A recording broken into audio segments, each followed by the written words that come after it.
Hello, welcome back to the Premier League review. On today's show, we're going to be talking about Manchester United's 3-1 defeat to Aston Villa. We're going to be talking about Newcastle away from home winning 4-1 at Southampton, of course. Finish things off with Arsenal, their win over Chelsea, and whether they are better than Wenger's Arsenal. But anyway, guys, if you're new around here, please hit that subscribe button. Like the goddamn video anyway. It's time to dive into the action. So, we're going to have to talk about this Manchester United's game at Aston Villa, a disappointing 3-1 defeat. Tactically, Emery got the better of Ten Hag, and it's another Spanish team that has beaten Manchester United. I talk Spanish team because, of course, Unai Emery has taken charge of Aston Villa. This is the first time that we've kind of seen Emery's Villa, and I liked a lot of what I saw.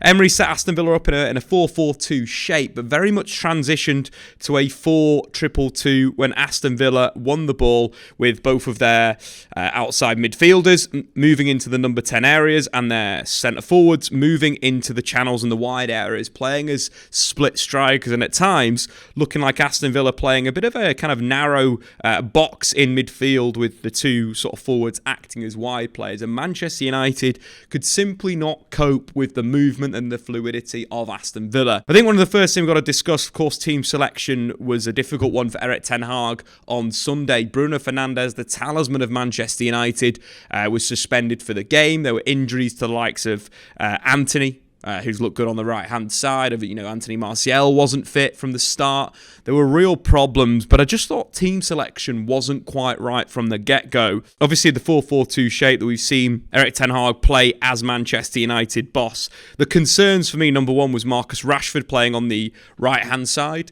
Number two was Donny van de Beek as a second striker behind Cristiano Ronaldo. And three, Christian Eriksen in midfield in a game where you kind of expect Villa to attack that central space behind your defensive midfielder was a little bit of a worry. But Emery's 4-2-2 has caused United problems in recent years. We can go back to the Villarreal Manchester United game in the Champions League where Dan Juma was operating in the Leon Bailey position, playing as this kind of striker that starts centrally and then moves into the wide area, and really caused United so many problems in the Champions League. And that's exactly what Emery did again. I think one of the big concerns, in terms of the midfield overload, at times we had basically four Villa players in the attacking part of the pitch, overloading United's two defensive midfielders, Christian Eriksen and Casemiro. One of the issues were that United weren't compact again. They weren't disciplined in off the ball. Donny van de Beek wasn't dropping back into positions to defend like we see Bruno Fernandes in his intensity.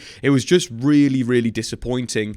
And I think when we look at the kind of the first goal of the game, it really sums up the shapes and how Aston Villa really kind of controlled that zone, how they utilised pulling Victor Lindelof out of position and then attacking the space that had been vacated with great movement from Leon Bailey and, of course, Ramsey moving into that danger zone. So let's take a look at that first goal. Here we've got Manchester United in that defensive shape with Victor Lindelof moving outside to deal with Ollie Watkins. United at the moment are okay. The shape is nice and narrow. There's enough bodies in and around the ball to deal with this problem, but it gets worse and worse as Victor Lindelof doesn't really put a challenge in Ollie Watkins and the shape moves forward and nobody fills his position in at centre-half, which opens up the space for Leon Bailey. So if we move the play forward, obviously at the moment we've got the tracking displayed on screen. Luke Shaw picking up Leon Bailey. We've got Casemiro sitting on Emi Buendia. Eriksen is a free man in a defensive sense at the moment, and Diogo Dalot is tracking the forward motion of Luca Dean.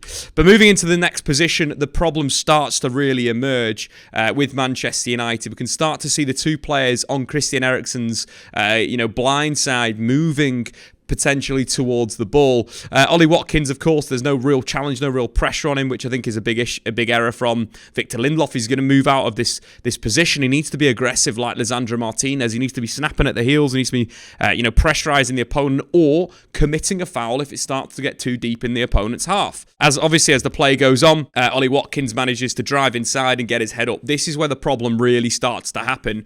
Christian Eriksen's position is at a position of an attacking player versus a defensive player sitting kind of in in between 6 and 8 position, not really covering the back four or protecting the two centre-backs. At this point, Casemiro, for me, has to drop. Victor Lindelof is in his defensive midfield position. He needs to drop into the back line and become a centre-half. Obviously, we've got Jacob Ramsey moving from out to in to get into that number 10 area, and obviously Leon Bailey also coming towards the ball. This is where it starts to get a bit messy for Manchester United. Again, Ollie Watkins is the man on the ball. Victor Lindelof could be making a foul and stopping this attack. Ollie Watkins cuts in, plays the ball into the feet of Jacob Ramsey. Now those situations that we previously spoke about are becoming real issues. With Ramsey in possession, Leon Bailey can make a dart from deep and he can attack the space that's been vacated by Victor Lindelof, and of course Casemiro is not dropped in to defend that space. Other issues United have got, of course, Matty Cash on the top of the screen is another passing option. You know, if Ramsey doesn't go for that direct through ball,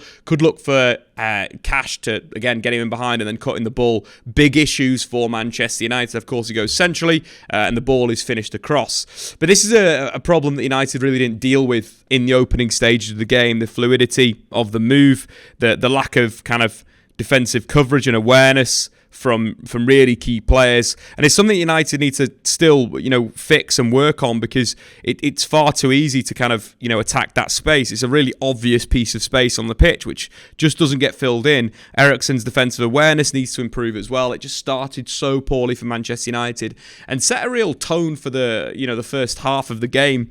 Villa counter-attacking, looking to play on the break, but also having moments of possession where they sat back and they dominated the ball. As we mentioned, team selection was a problem. No Anthony Martial, so United without their first choice centre forward. No Bruno Fernandes. United were without their best number 10. Their best left winger was playing on the right hand side, and their best right winger was of course injured.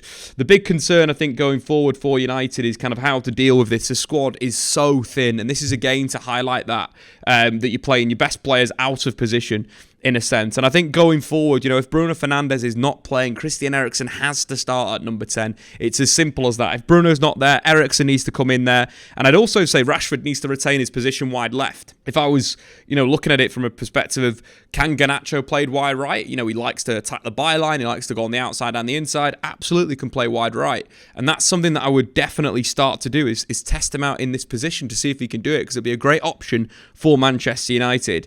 But of course, Villa scored a great goal at the start. Luka Dean's free kick was sensational. And then Jacob Ramsey, absolute man of the match, arriving late again. Really poor tracking from Manchester United midfield. Christian Eriksen gets pulled out by Emi Buendia, and the space opens up at the edge of the box for Jacob Ramsey. Really good start from his spell under Unai Emery. A goal and an assist. 54 touches of the ball, 24 passes, 1 key pass, 1 big chance created, 1 shot on target, resulting in a goal, and won 6 out of 6 tackles, but also scored no goal. Unfortunate for him, but I think he could really be someone that Unai Emery builds the offense around. We can kind of see the narrowness of his position with Leon Bailey showing the kind of the fluidity of Aston Villa's attack. I think Villa going forward are going to be a real tough team to beat. I think they're going to cause a lot of problems for the opposition, and I think Leon Bailey is going to be the next Danjuma. Right, moving on to the next game that we're going to be discussing today, and that is Newcastle's 4-1 win at Southampton. Another brilliant display from Eddie Howe's Newcastle.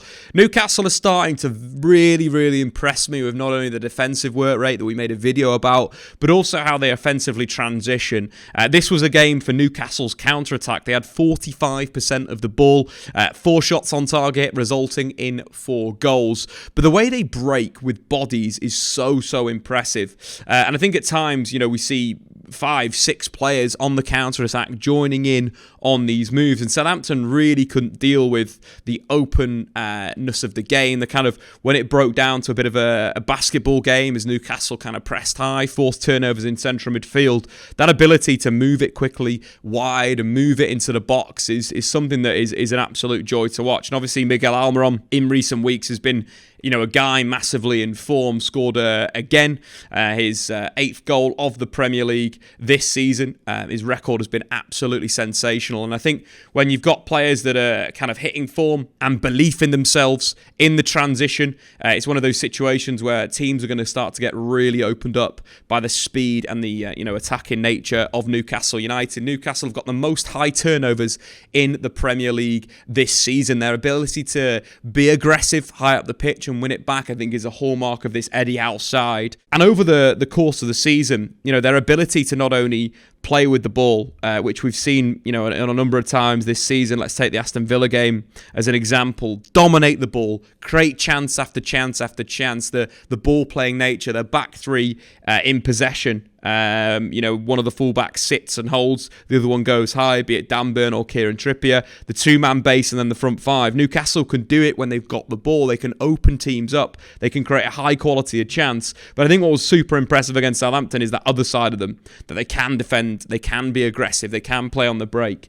And obviously the midfield is a big part of that. Joe Willock, his attacking impetus, but also his defensive work rate is absolutely sensational. Sean Longstaff is a player that's slowly starting to really impress me with how he moves off the ball. I think he's a very responsible footballer that if, Bruno Guimaraes has gone high or Joe Willock's gone high, he sits low and sort of deals with the counter-attacks, but also in possession, he sits in deep positions. And I think the evolution of Newcastle, maybe, long-term, Sean Longstaff might not be there when Newcastle are competing for Premier League titles, but right now, I think he's a really key component of that midfield. Because obviously the plaudits go to Joe Willock, another, his first goal in a number of games for Newcastle, but his creativity on the last line, he was involved in some of the counter-attacks, the moves, the give and goes. And Bruno Guimaraes, really solid performance from him from a defensive perspective, won 2 of his 3 tackles, 1 interception, 1 block, scored a fantastic low-range shot from outside the area.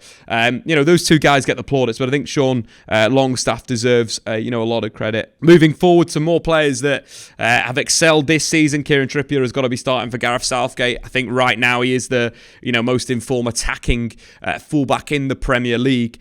3 clearances, won 3 out of his 5 tackles, an interception. Grabbed himself an assist, really smart pass through the middle in another transitional moment. He's really, really showing his leadership qualities for Newcastle, usually captaining the side. Long-term, Newcastle have still got some work to do, but Southampton are in a real hole at the moment. The reports coming out after the game was that Ralph Hasenhüttl was going to be sacked. He survived on Sunday, and Southampton are now going to look at the position in the break, but it looks like it could be over for his spell.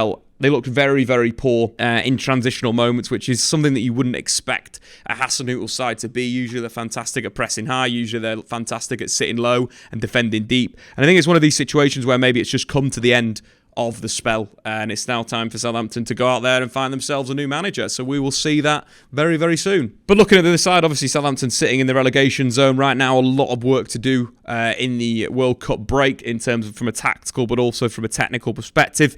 Newcastle are sitting 3rd in the Premier League. For me right now, they look like they're probably going to be guaranteed to be in the Champions League. The consistency they've shown this season has been absolutely sublime. At the moment, I think there's only 2 better teams in the league, Arsenal and Man City. I think they are better than Newcastle in terms of their overall game, how they break teams down, also how they press. I think both teams are a little bit ahead of Newcastle, but I think massive credit to Eddie Howe. He took Newcastle over when they were sat bottom of the Premier League, and now sitting 3rd, not even 12 months later, is very, very impressive. Newcastle on a huge run, and you're looking at Tottenham, you're looking at Manchester United and Chelsea, who have been massively inconsistent. They could be fighting out for that 4th spot to get into the Champions League. We wouldn't have thought that at the start of this season. Which moves on to the final game we're going to talk about today. That, of course, is Arsenal's game at Stamford Bridge against Chelsea, and this was a bit of a strange game. I think it's one of these fixtures where you need a little bit of something else. I think what Chelsea did in the match was sublime in terms of how they really nullified Arsenal in an attacking sense. So tactically, let's take a look at how Chelsea kind of negated 2 of the best wingers in the Premier League this season, Saka and Martinelli. So in terms of the lineups, Chelsea played a bit of a hybrid system at times. It looked like a 4-4-2 diamond with Mason Mount, Jorginho and Loftus-Cheek in a midfield 3 with a front 3 of Aubameyang, Havertz and Sterling. But other times it looked like a 4-2-3-1 with Sterling and Mount dropping a little bit deeper and Havertz sitting off Aubameyang. Arsenal, of course, played their kind of 4-2-3-1 in defence, 4-1-4-1 in offence to try and break down Chelsea. I think one of the good things that I liked about the Chelsea defensive structure and how they worked super hard was as soon as balls were progressed to Saka, Mason Mount was always backing up Cucurella in a defensive sense, and Chelsea were dropping back into a really disciplined shape. I think not only with Mason Mount's work rate and his ability to kind of double up in that sense, but also Mason Mount blocked off the passes into the central area. I thought it was quite an anonymous game from Odegaard. I don't think he linked, especially in that first half, well with Saka. I think Ben White was more of a attacking threat than Odegaard in this match, especially considering, if Saka can pull, the two players that were looking to pick him up inside, there was quite a lot of space for White on the overlap. But it felt like, not only the approach of both players going out there to try and deal with Saka on the dribble, but also, blocking that easy ball into midfield for Odegaard in there. Felt like Arsenal's attack was very broken. Down the right-hand side, they frequently got into good areas, but there was never any, the usual threat that we see with Arsenal is when they move the ball from right to left or left to right, when they pull the opposition one way and hit him on the blind side. In the first half especially, we didn't see Martinelli enough on the ball. We didn't see Granit Xhaka enough on the ball in those kind of central areas. And you got to give some credit to Chelsea in terms of how they dealt with the space. I thought Loftus-Cheek and Jorginho really blocked out that number 10 area for Arsenal, what they use so frequently, the inside right, inside left. That is the position where Xhaka and Odegaard usually kind of control games for Arsenal. Chelsea blocked it out really, really well in that sense. And looking to the statistics, especially from the right-hand side of the pitch for Saka. Saka failed to complete a dribble in the game. It's only the second time that's happened this season. The only other time that happened was against Leicester City in the Premier League. So I think you've got to give a lot of credit to Cucurella and his ability to stop Arsenal in an attacking sense. In terms of the good things from Arsenal, I really thought they dealt with the forward threat of Aubameyang, Sterling and Kai Havertz super well. The way that William Saliba has been defending the channels and balls in behind is just simply sublime. He reads the play so well, not only defending his own channel, but covering across and defending Gabriel. He's one of the best centre-backs in the league this season. He showed it once again. I think sometimes you've got to give credit to defenders for stopping attackers, and you look at Aubameyang, he was pretty much anonymous in the game. There's no real moments that Aubameyang kind of took control. One shot, which was blocked, 0 chances created, only completed 3 passes in the entirety of his 64 minutes on the pitch. And I think you've got to give Ben White, William Saliba and Gabriel credit for dealing with Aubameyang. And that was a bit of a dodgy tackle on Aubameyang on Ben White. I think they might have a little bit of beef. One of the threats, I think, from a tactical perspective, especially in the opening part of the game, was Kai Havertz. His drifting was really good, and I think this is something long-term for Chelsea to kind of utilise as Havertz in these kind of playing as a Raumdeuter in a sense of drifting left, drifting into number 10 inside positions, picking up space, because he got into some good areas. I think one of the issues when he frequently had worked that, he just was dealing with William Saliba and couldn't get past him, but I thought I liked that drifting from Kai Havertz in those senses. But this was a game for Arsenal to win ugly. I think the pressing and the work rate off the ball, but also set pieces, is a big reason why Arteta's side are very, very complete and why they sit top of the Premier League. So let's take a look at the move before the goal, because I think this really highlights Arsenal's dogged mentality and their ability to squeeze and press in the right moments. I think in this game, you'd probably say within the first sort of half of the game, especially, that Thiago Silva had the beating of Gabriel Jesus. There was a moment where Jesus got himself free, a very, very good block at the edge of the box from Thiago Silva. But if we look at the action that led to the corner that won Arsenal the game, it was really good pressing from Arsenal. So let's jump into the action right now. We've got a pass from Zinchenko into the feet of Martinelli that's intercepted by Azpilicueta. What I like about Arsenal is their ability to filter teams where they want to and dictate their offense by their defensive positioning. So if we move forward, Azpilicueta carries out the back. Arsenal's defensive transition is good. Zinchenko drops off like he should do. You've got Thomas Partey picking up Kai Havertz in the centre of the pitch. And Gabriel Jesus is moving back to get into a pressing moment. We can see all of Arsenal players actively trying to get back into position. At this moment, Azpilicueta potentially could play inside to the two central midfielders, was Loftus-Cheek and Jorginho, but Xhaka's kind of, blocking those lanes, obviously with Gabriel Jesus moving back as well, could pick up that option. So simple pass to Sterling into his feet. At this moment, we can see Arsenal already back in their defensive shape, which I think is absolutely fantastic. The back four clearly made, the midfield five sitting, goal side, and of course, Gabriel Jesus now leaning his body towards forcing Chelsea to play back where he wants them to play. This is superb transitional football from Arsenal, and Arteta deserves a lot of credit for this, because this is something they do on the training ground. So as the play moves on, Chalobah plays it to Thiago Silva on the side, and what I love about this now, we can see in the picture, Jesus is going to filter Chelsea down the right-hand side of Arsenal's shape. He is going to dictate where Thiago Silva is playing. We've also got man-to-man coverage in midfield, as we can see Odegaard picking up Jorginho. We've got Loftus-Cheek being picked up by Xhaka, Martinelli on Sterling, and top of the picture, Saka on Cucurella. As the ball's played, there's a serious problem for Chelsea's shape, but also for the options that Thiago Silva has on the ball. The intensity that Gabriel Jesus presses at. He doesn't make the first action, doesn't win the first tackle, but pressing from the back is a key component to forcing your opponents into making bad decisions.